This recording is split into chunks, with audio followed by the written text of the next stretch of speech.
bahay. Ay, hindi kayo magkasama ng iba. Hindi ko nare-release yung kay Lisa.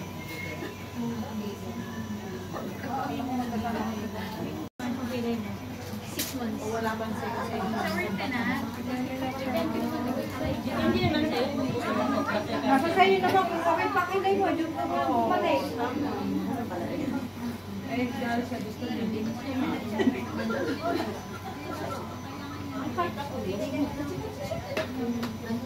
Para kumpleto.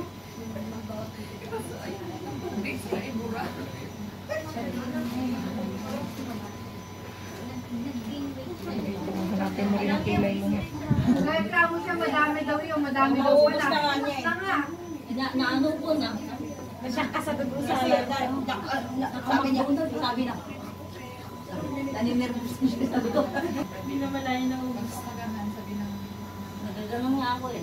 Nag-iosyoso ako.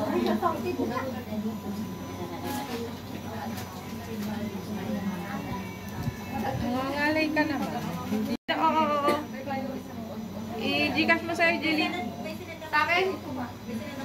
Magkano yun? I-convert mo, 1,000.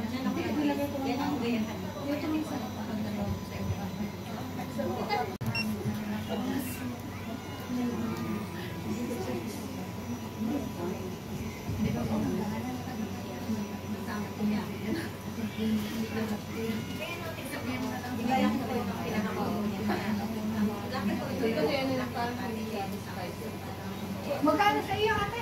Magkano sa iyo? Ba't ganyan sa iyo?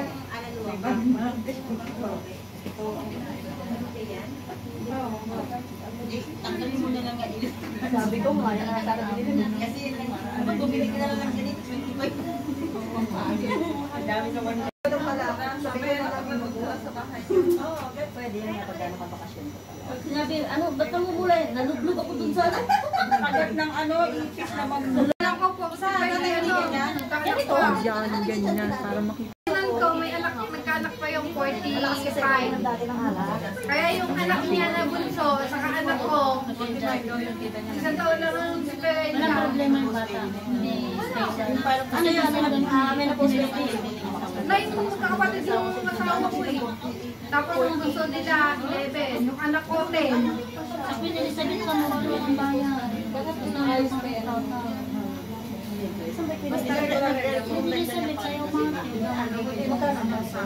wala, $80 lang. Diliman ako.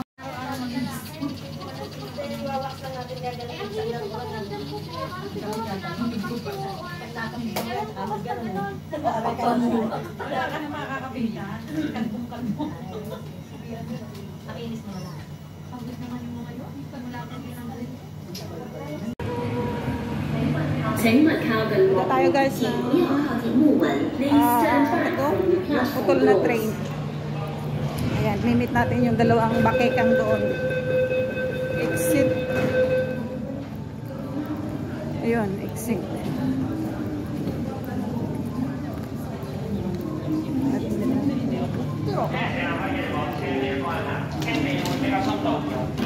Of course. Samba.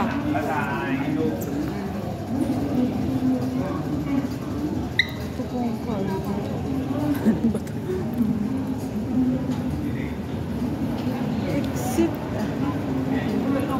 Ano ba itong pinuntahan ko?